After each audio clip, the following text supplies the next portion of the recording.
नमस्कार, स्वागत करता हूं आप सभी का फाइनेंशियलॉजी यूट्यूब चैनल पे।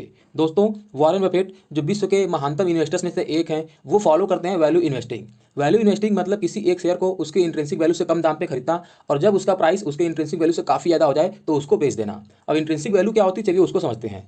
जब आप मार्केट में कभी किसी प्रोडक्ट को खरीदने आते हो तो उस प्रोडक्ट की एक फेयर वैल्यू होती है जो आप पे करना चाहते हैं। आप कभी भी किसी प्रोडक्ट के लिए ओवर पे नहीं करना चाहते हैं। सेम उसी तरीके से जब स्टॉक मार्केट में सारी कंपनी ट्रेड होती हैं तो इन कंपनियों के शेयर का एक फेयर वैल्यू होता है जिसको कि हम इंट्रिंसिक वैल्यू बोलते हैं। तो हम कभी भी उस कंपनी के लिए उसके इंट्रिंसिक वैल्यू से ज़्यादा नहीं पे करना चाहते हैं, अदरवाइज लॉन्ग टर्म में हमें बहुत ज़्यादा प्रॉफिट नहीं होगा। तो आज हम इस वीडियो में ऐसे ही उन कंपनियों के बारे में बात करेंगे, ब्लू चिप कंपनियां जो कि निफ्टी 50 का पार्ट्स हैं और वो अभी जो है अपने इंट्रिंसिक वैल्यू से कम दाम पे ट्रेड कर रहे हैं। तो चलिए वीडियो को स्टार्ट करते हैं।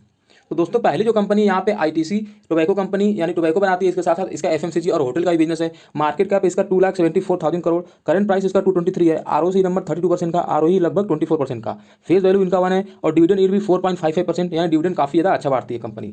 और इसका अगर सेल्स और प्रॉफिट ग्रोथ देखिए तो सेल्स ग्रोथ भी ठीक ठाक रहा है पिछले 3 ईयर में 5% का, और प्रॉफिट ग्रोथ 3 ईयर में 15% का, और सारे टाइम फ्रेम पे भी प्रॉफिट अच्छा है। लेकिन अगर स्टॉक प्राइस का सीएजीआर देखिए तो पिछले 1 ईयर में निगेटिव रिटर्न दिया कंपनी ने। तो इसके पीछे का रीजन दोस्तों, क्योंकि कंपनी जो है सिगरेट जो बिजनेस पैसा कमाती है वो सारे पैसे भी ये जो एफएमसीजी में लगा रहे हैं, लेकिन एफएमसीजी से अभी इनका प्रॉफिट बहुत ज़्यादा नहीं बन रहा है। तो कंपनी अगर इस टाइम पे 100 रुपये प्रॉफिट कमाती है तो उसमें से 85 रुपीज़ जो प्रॉफिट वो केवल सिगरेट से आ रहा है, तो एफएमसीजी से केवल 15 रुपये के आसपास ही प्रॉफिट आ रहा है। और जो है कंपनी इसी चीज़ को बढ़ाना चाहती है और इन्वेस्टर शायद इसी चीज़ के लिए इसको जो है अभी थोड़ा सा वेट एंड वॉच कर रहे हैं और इतना ज़्यादा जो है इसको वैल्यूएशन नहीं दे रहे हैं। लेकिन मेरे हिसाब से ये जो एफएमसीजी बिजनेस इनका ये क्वार्टर वाइज क्वार्टर काफ़ी ज़्यादा अच्छा कर रहा है, तो आने वाले टाइम पे ये और अच्छा कर सकता है। तो मेरे हिसाब से अगर आप वैल्यू इन्वेस्टिंग को फॉलो करते हैं और अगर आप एक लॉन्ग टर्म इन्वेस्टर्स हो, इसको एटलीस्ट 3+ ईयर्स आप रख सकते हो, तो मेरे हिसाब से यहाँ पे एक बहुत ही बेहतरीन बाई बनती है आईटीसी लिमिटेड में। नेक्स्ट कंपनी यहाँ पे टेक महिंद्रा है, आईटी सेक्टर से 95,000 करोड़ का मार्केट कैप है, अगेन निफ्टी 50 से स्टॉक, करंट प्राइस इसका 989 का, आरओई सही 22.4, आरओई 19% का, फेस वैल्यू 5 का है। डिविडेंड भी कंपनी ठीक ठाक होती है, 1.52% का डिविडेंड है। और इसके साथ अगर सेल्स ग्रोथ और प्रॉफिट ग्रोथ की बात करें तो वो भी काफी अच्छा है। सारे टाइम फ्रेम पर कंपनी का सेल्स ग्रोथ अच्छा है, प्रॉफिट ग्रोथ भी सारे टाइम फ्रेम पे अच्छा है। स्टॉक प्राइस का अगर सीएजीआर देखें तो वो भी जो है सारे टाइम फ्रेम में काफी अच्छा दिखाई दे रहा है। तो एक ऐसी कंपनी जो काफी अच्छी तरीके से ग्रो कर रही है और यहाँ पे जो है आईटी सेगमेंट से है और उसके साथ साथ अपने इंट्रिंसिक वैल्यू से कम जो है दाम पे ट्रेड कर रही है, तो यहाँ पे भी आप एक अच्छा इन्वेस्टर बन सकता है अगर आप एक लॉन्ग टर्म इन्वेस्टर्स हो। लेकिन अगर आपके दिमाग में आ रहा होगा कि यहाँ पे अगर कंपनी इतनी अच्छी तरीके से ग्रो कर रही है तो यहाँ पे इतना जो है कम दाम पे क्यों ट्रेड कर रही है, तो उसका रीजन इसके पीएस कंपनी दोस्तों, क्योंकि इसके जो पीयर ग्रुप है कंपनी काफी जो बड़ी बड़ी कंपनी है, जैसे टीसीएस हो गया, इन्फोसिस, एचसीएल, विप्रो, वो बहुत बड़ी कंपनियां हैं, तो कंपटीशन काफी ज्यादा है यहाँ पे और शायद उस कंपटीशन को यहाँ पे फैक्टर इन कर रहा है मार्केट और यहाँ पे जो है इनको इतना कम वैल्यूएशन दे रहा है। तो आप देख सकते हैं कंपनी के साथ साथ जो है उनकी इंट्रिंसिक वैल्यू या उसकी कंपनी के बारे में जो नॉलेज है वो तो मैं दे रहा हूँ, उसके साथ साथ मैं आपको रीजन बताने की कोशिश कर रहा हूँ कि यहाँ पे ये कंपनी क्यों जो है इतने डिस्काउंटेड प्राइसेस में ट्रेड कर रही है। उसके बाद नेक्स्ट कंपनी है JSW steel, metal sectors company है, 1,06,000 करोड़ का मार्केट कैप है, करंट प्राइस 441, आरओसी 9 का, आरओई 12% का, तो इतना ज़्यादा इंकरेजिंग नंबर नहीं है। और इसके अगर साथ साथ सेल्स ग्रोथ और प्रॉफिट ग्रोथ की बात करें तो यहाँ पे सेल्स ग्रोथ ठीक ठाक है 10% का पिछले 3 ईयर में प्रॉफिट ग्रोथ 9%, स्टॉक प्राइस का सीएजीआर भी 3 ईयर में 15% का है। लेकिन आप एक चीज़ देखेंगे यहाँ पे तो पिछले 12 मंथ में इनका सेल्स ग्रोथ निगेटिव है, प्रॉफिट ग्रोथ निगेटिव है, लेकिन इनका सीएजीआर देखिए स्टॉक प्राइस का 151% कंपनी ने रिटर्न दिया है पिछले 1 ईयर में। तो उसके पीछे का मैं रीजन समझाता हूँ।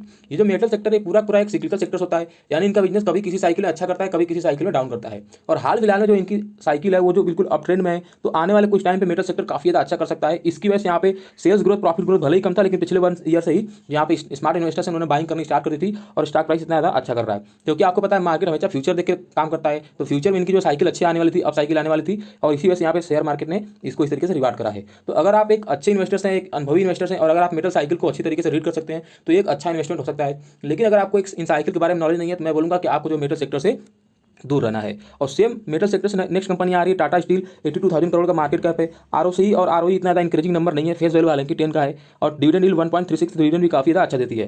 कंपनी का सेल्स ग्रोथ और प्रॉफिट ग्रोथ देखिए तो अगेन यहाँ पे भी सेल्स ग्रोथ म्यूटेड है, प्रॉफिट ग्रोथ हालांकि ठीक ठाक है, सीएजीआर भी स्टॉक का ठीक है और यहाँ पे भी सेम चीज रिपीट हो रही है। पिछले 12 मंथ का सेल्स ग्रोथ और प्रॉफिट ग्रोथ निगेटिव है, लेकिन रिटर्न देखिए पिछले 1 ईयर में 146%। तो यहाँ भी जैसे मैंने बोला कि अभी इनका अप ट्रेंड स्टार्ट हुआ है इन जो है मेटल कंपनीज का और इसकी वजह से यहाँ पे इतना अच्छा रिटर्न मिल रहा है। और एक चीज मैं आपको बोलना चाहूंगा कि अगर आप मेटल सेक्टर में किसी कंपनी को इन्वेस्ट करना चाहते हो तो आपका जो पहला प्रेफरेंस होना चाहिए वो टाटा स्टील, ये एक ही कंपनी जिसको जो है आपको मेटल सेक्टर में इन्वेस्ट करना है अगर आप मान लीजिए इतने ज़्यादा अनुभवी इन्वेस्टर्स नहीं है तो। और नेक्स्ट कंपनी यहाँ पे हिंडाल्को, अगेन ये भी जो है मेटल सेक्टर से है, 75,000 करोड़ का मार्केट कैप है, करंट प्राइस 335 का, आरओसी और आरओई बहुत ज़्यादा अच्छा नंबर नहीं है। और इसके अलावा अगर सेल्स ग्रोथ और प्रॉफिट ग्रोथ की बात करें तो वो भी कुछ खास नहीं है, सेल्स ग्रोथ भी लगभग म्यूटेड ही है, प्रॉफिट ग्रोथ भी हालांकि पिछले 3 ईयर में 26% ठीक ठाक है, लेकिन बाकी सारे टाइम फ्रेम पे इतना अच्छा नहीं है। सीएजीआर स्टॉक प्राइस का ठीक ठाक दिखाई दे रहा है और यहाँ भी देख लीजिए पिछले 1 ईयर में 20%। तो यहाँ भी जैसे आप मेटल साइकिल का अपट्रेंड स्टार्ट है तो यहाँ भी ये कंपनी अच्छा कर रही है। लेकिन as a long term investors मैं बोलूँगा आपको इस कंपनी को अवॉइड करना चाहिए। भले ही अपने जो है ये अपने इंट्रिंसिक वैल्यू से कम पे ट्रेड कर रही है, लेकिन उसके पीछे के रीजन है, क्योंकि आदित्य बिरला ग्रुप से जो बिलोंग करती कंपनी और बहुत ही एक इनएफिशिएंट कंपनी मैं बोलूँगा दोस्तों, क्योंकि बहुत से ऐसे कुछ लोग हैं जो इस कंपनी में काम करते हैं, मैं उनको पर्सनली जानता हूँ। तो कंपनी उतनी अच्छी नहीं है मेरे हिसाब से लॉन्ग टर्म इन्वेस्टमेंट के लिए। नेक्स्ट कंपनी की यहाँ पे बात करेंगे इंडस इंडिया बैंक। अगेन एक बैंकिंग सेक्टर से प्राइवेट कंपनी, 78,000 करोड़ का मार्केट कैप है, करेंट प्राइस 1012 के आसपास, फेस वैल्यू 10 की, आरओसी और आरओई नंबर अभी आप देख सकते हो। सेल्स ग्रोथ की बात करें और इसके साथ साथ प्रॉफिट ग्रोथ, तो सेल्स ग्रोथ प्रॉफिट ग्रोथ दोनों काफी अच्छे नंबर दिखाई दे रहे हैं सारे टाइम फ्रेम पे। स्टॉक प्राइस का सीएजीआर हालांकि पिछले 3 ईयर में निगेटिव है। कुछ प्रॉब्लम्स हो गई थी कंपनी में, एनपीएस वगैरह के भी प्रॉब्लम थे, कुछ मैनेजमेंट का प्रॉब्लम था, और इसकी वजह से पिछले 1-2 साल में कंपनी के यानी शेयर प्राइस में जो है काफी ज्यादा पिटाई हुई है। हालांकि यहाँ पे जो मार्च वाले क्रैश के बाद से कंपनी ने अच्छा रिटर्न दिया है, लेकिन फिर भी मैं बोलूंगा अगर बैंक्स में आपको इन्वेस्ट करना है तो कोटक बैंक, एचडीएफसी बैंक या इवन आईसीआईसी, आपको उन तीनों बैंक को लेना बड़े बैंकों में, क्योंकि यहाँ पे बहुत ही रिस्की जो है इन्वेस्टमेंट होता है यहाँ पे अगर मैं लेंडिंग बिजनेस की बात करूँ तो। नेक्स्ट कंपनी अगेन एक पीएसयू एसबीआई, यहाँ पे 3,31,000 करोड़ के आसपास है मार्केट कैप। भारत की सबसे बड़ी कंपनी अगर मैं बोलूँ रीच वाइज, तो मार्केट वाइज भले ही, मार्केट कैप वाइज भले ही एचडीएफसी सबसे बड़ी कंपनी है, लेकिन अगर मैं बिजनेस की बात करूँ और इंडिया में जो ओवरऑल रीच की बात करूँ तो एसबीआई का कोई भी जवाब नहीं दोस्तों। एचडीएफसी जो है इसके आसपास कहीं भी नहीं आती है। आरओसी और आरओई इतना बेहतरीन नंबर नहीं है। उसके अलावा अगर सेल्स ग्रोथ और प्रॉफिट ग्रोथ की बात करें तो सेल्स ग्रोथ ठीक ठाक दिखाई दे रहा है, बहुत अच्छा तो नहीं, लेकिन कंपनी के साइज के हिसाब से अच्छा है। प्रॉफिट ग्रोथ पिछले 3 ईयर का 179% और स्टॉक प्राइस का सीएजीआर सारे टाइम फ्रेम पे लगभग ठीक ठाक दिखाई दे रहा है। तो अगर आप एक ऐसे इन्वेस्टर्स हैं जो लॉन्ग टर्म के लिए रख सकते हैं, तो कंपनी अपनी इंटरेस्टिंग वैल्यू से काफ़ी ज़्यादा सस्ती मिल रही है और एक बहुत ही जो है गवर्नमेंट बैक्ड कंपनी है, तो काफ़ी ज़्यादा यहाँ पे भरोसा भी है। तो मेरे हिसाब से एक अच्छा इन्वेस्टमेंट हो सकता है एसबीआई में। अगर आप एक मतलब एक कोई भी एक सरकारी बैंक लेना चाहते हैं अपने पोर्टफोलियो में, तो वो जो है आपके बैंक में, आपके पोर्टफोलियो में एसबीआई होना चाहिए। एसबीआई के अलावा कोई भी और जो है पीएसयू बैंक में आपको नहीं लेने को बोलूंगा। उसके बाद next company power grid, power transmission में काम करने वाली, 1,20,000 करोड़ के आसपास मार्केट कैप है, करंट प्राइस 230 का, आरओसी 11.5, आरओई 17.2, फेस वैल्यू 10 का है, डिविडेंड भी अच्छा देती है कंपनी 4.3% का। इसके अलावा कंपनी का सेल्स ग्रोथ और प्रॉफिट ग्रोथ भी काफी ज्यादा अच्छा है। सेल्स ग्रोथ देखिए सारे टाइम फ्रेम पे 14 और 17%, 13%, 16% प्रॉफिट ग्रोथ। सीएजीआर भी देखिए स्टॉक प्राइस का तो वो भी काफी ज्यादा अच्छा दिखाई दे रहा है। तो ये कंपनी काफी अच्छा इन्वेस्टमेंट हो सकती है अगर आप एक डिविडेंड वाली कंपनी चाहते हो, उसके साथ साथ थोड़ी बहुत आपको ग्रोथ भी है, तो ऐसी कंपनी यानी पावर ग्रिड एक अच्छी कंपनी हो सकती है आपके पोर्टफोलियो में इंक्लूड करने के लिए। उसके बाद next company GAIL India gas authority, again gas distribution और ट्रांसमिशन की कंपनी है, एक पीएसयू कंपनी है भी, 62,000 करोड़ का मार्केट कैप है, 138 पे करंट प्राइस, आरओसी 20% का, आरओई 19.3% का, तो काफी अच्छा नंबर है। डिविडेंड भी 4.62, तो डिविडेंड भी काफी अच्छा बढ़ती है। फेस वैल्यू 10 का है। उसके अलावा अगर सेल्स और प्रॉफिट ग्रोथ की बात करें इस कंपनी का, तो सेल्स ग्रोथ ठीक ठाक दिखाई दे रहा है और प्रॉफिट ग्रोथ भी अच्छा है सारे टाइम फ्रेम पे। स्टॉक प्राइस का सीएजीआर हालांकि इतना अच्छा नहीं रहा है, पिछले 1 ईयर में भले कंपनी ने अच्छा रिटर्न दिया है, लेकिन कंपनी जैसे मैंने बताया सारी कंपनी अपने इंट्रिंसिक वैल्यू से कम पे ट्रेड कर रही है, तो कंपनी बहुत ही हाईली अंडर वैल्यूड है। और मेरे हिसाब से जितनी कंपनी के पास एसेट है उसके हिसाब से गोइंग फॉरवर्ड फ्यूचर में कंपनी काफी अच्छा कर सकती है। तो स्पेशली मैं अगर बात करूं तो पीएसयू कंपनी में बहुत ज़्यादा बुलिश तो नहीं रहता हूं, लेकिन गेल इंडिया में थोड़ा बहुत बुलिश हूं, तो मेरे हिसाब से एक अच्छा इन्वेस्टमेंट हो सकता है अगर आप एक डिविडेंड के साथ साथ एक थोड़ी बहुत ग्रोथ वाली कंपनी लेना चाहते हो तो।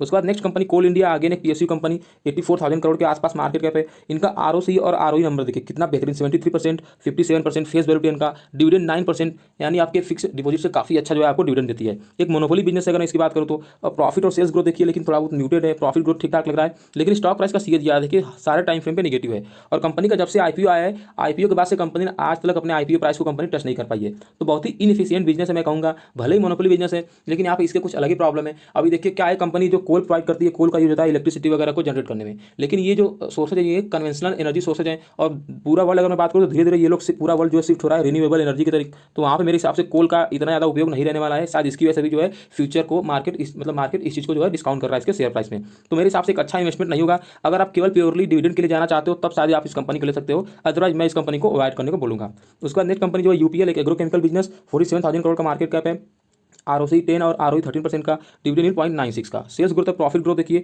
तो अच्छा है काफी, सेल्स ग्रोथ भी काफी स्टेलर है, प्रॉफिट ग्रोथ भी अच्छा है। स्टॉक प्राइस का सीएजीआर भी लगभग सारे टाइम फ्रेम पे अच्छा है, लेकिन इस कंपनी में प्रमोटर के साथ अभी कुछ इश्यू वगैरह हुआ था, और जिस कंपनी में प्रमोटर्स के साथ कुछ जो प्रॉब्लम होती है, स्पेशली मैं उस कंपनी से दूर रहता हूं दोस्तों। तो मैं आपको भी सजेस्ट करूंगा आप इस कंपनी से दूर रहिए, क्योंकि एग्रोकेमिकल कुछ कंपनी जैसे कि पीआई इंडस्ट्रीज वगैरह, कोरोमंडल या इवन रैलीज इंडिया, ये सब काफी अच्छा कर रही है, ये प्राइवेट कंपनी है। तो मेरे हिसाब से आप जो है इन कंपनी को प्रीफर कर सकते हो इंस्टेड ऑफ यूपीएल। उसके बाद नेक्स्ट कंपनी की बात करूँ एनटीपीसी, अगेन एक power generation company, monopoly business है, पीएसयू कंपनी है, अपनी इंटरेस्टिंग वैल्यू से काफी जो है कम दाम पे ट्रेड कर रही है। फेयर वैल्यू 10 का है, मार्केट कैप 1 लाख से ऊपर है, आरओसी और आरओई नंबर उतना अच्छा नहीं है। और अगर सेल्स ग्रोथ और प्रॉफिट ग्रोथ की बात करें यहाँ पे, तो सेल्स ग्रोथ ठीक है, लेकिन प्रॉफिट ग्रोथ यहाँ पे म्यूटेड है, सीएजीआर भी काफी ज्यादा कम नेगेटिव है। और देखिए इसका मतलब क्या होता है, अगर कंपनी का सेल्स अच्छा है, प्रॉफिट अच्छा नहीं है, लेकिन इसका मतलब कंपनी काफी ज्यादा इनएफिशिएंट है, अपने इनपुट कॉस्ट को काफी जो है कंपनी मैनेज नहीं कर पा रही है। डिविडेंड भी ठीक ठाक देती है कंपनी, लगभग 3% के आसपास का। उसके बाद ओएनजीसी जो लास्ट कंपनी यहाँ पे इस लिस्ट में, 1,39,000 करोड़ के आसपास मार्केट कैप है, आरओसी 10% का, आरओई 7% का, फेस वैल्यू 5 का, डिविडेंड अच्छा देती थी कंपनी लगभग 4.5% का। यहाँ पे एक जो इंटरेस्टिंग चीज़ मैं आपको दिखाना चाह रहा था वो इनका सेल्स ग्रोथ देखिए। सेल्स ग्रोथ सारे टाइम फ्रेम पे काफ़ी ज़्यादा अच्छा है, 12%, 20%, 50%। लेकिन वही प्रॉफिट ग्रोथ देखिए तो सारे टाइम फ्रेम पे नेगेटिव है और स्टॉक प्राइस भी नेगेटिव है। अब इसका मतलब क्या हुआ, कंपनी सेल्स तो पॉजिटिव है लेकिन जो इसका प्रॉफिट ग्रोथ नेगेटिव है। इसको चलिए मैं समझाता हूँ। देखिए सेल्स अगर उसमें से आप अगर एक्सपेंस को निकाल दोगे तो आपका यहाँ पर निकल के आता है प्रॉफिट, राइट। अब ये देखिए सेल्स तो लगातार इनका बढ़ रहा है लेकिन ये प्रॉफिट जो है वो नहीं बढ़ रहा, वो नेगेटिव है। इसका मतलब क्या हुआ कि जितनी तेजी से सेल्स बढ़ रहा है उससे कहीं ज़्यादा तेजी से इनका एक्सपेंस बढ़ रहा है। और ये क्या दर्शाता है कि कंपनी एक बहुत ही इनएफिशिएंट है, मैनेजमेंट इनका काफ़ी ज़्यादा इनएफिशिएंट है क्योंकि ये अपने एक्सपेंस को कंट्रोल नहीं कर पा रहे हैं। तो ऐसी कंपनी से तो मैं बोलता हूँ बिल्कुल आपको दूर रहना चाहिए। तो भले ही यहाँ पे जो है आपको अच्छा खासा डिविडेंड वगैरह मिल रहा हो कंपनी से, लेकिन फिर भी मैं बोलूँगा आपको इस कंपनी से दूर रहने के लिए। एक और इंटरेस्टिंग चीज़ बताऊँ ओएनजीसी के बारे में। पिछले 10 साल, अगर 10 साल पहले की बात करें तो ओएनजीसी इंडिया की नंबर 1 कंपनी थी, जो है number 1 company market wise, market cap wise. आज देखिए रिलायंस वहाँ से कहाँ पहुँच गया और ये कंपनी आज आपको जो टॉप 10 क्या टॉप इवन 20 में भी शायद नहीं नजर आएगी मार्केट कैप वाइज की बात करें तो। कितना भयंकर यहाँ पे कैपिटल डिस्ट्रॉय किया है इन पीएसयू कंपनीज ने। तो इस वजह से मैं बोलूँगा आपको इन पीएसयू कंपनी से दूर रहना है। अब चलिए फाइनली समराइज करूँगा यहाँ पे कौन कौन सी कंपनी जिसको आपको ध्यान में रखना है। तो पहली आईटीसी, जिसके लिए मैं आपको बोलूँगा आप यहाँ पे इन्वेस्टमेंट कर सकते हो। दूसरी कंपनी थी टेक महिंद्रा, यहाँ पे इसमें मैं बोलूँगा आप जो चाहे तो इन्वेस्टमेंट कर सकते हो। उसके बाद मेटल सेक्टर से केवल एक कंपनी अगर आप लेना चाहते हो तो वह टाटा स्टील, अच्छी कंपनी, आप इसको जो है कंसिडर कर सकते हो। उसके बाद एक और कंपनी थी पावर ग्रिड, आप उसको भी कंसिडर कर सकते हो, डिविडेंड के साथ अच्छा ग्रोथ है कंपनी में वो। उसके साथ एक और कंपनी थी यहाँ पे मैंने बताया था गेल इंडिया, आप उसको भी देख सकते हो। तो ये कुछ कंपनीज हैं जो अपने इंट्रेंसिक वैल्यू से कम दाम पे ट्रेड कर रही हैं और कुछ इंटरेस्टिंग यहाँ पे ग्रोथ वगैरह भी है। और मैं यहाँ पे जो इस कंपनी में थोड़ी बहुत पॉजिटिव हूँ तो ये कंपनी आप जो है कंसीडर कर सकते हो। उसके अलावा सारी कंपनी को आपको नहीं लेना है क्योंकि कंपनी यहाँ पे सस्ते दाम पे ट्रेड करी तो उसके पीछे के अपने अलग ही रीजन है। वीडियो यहीं पे स्टॉप करेंगे। वीडियो अगर पसंद आए तो वीडियो को लाइक जरूर कर देना और इसी तरीके के इंटरेस्टिंग वीडियो देखने के लिए चैनल को सब्सक्राइब करना। वीडियो देखने के लिए बहुत बहुत धन्यवाद। आपका दिन शुभ रहे। जय हिंद दोस्तों।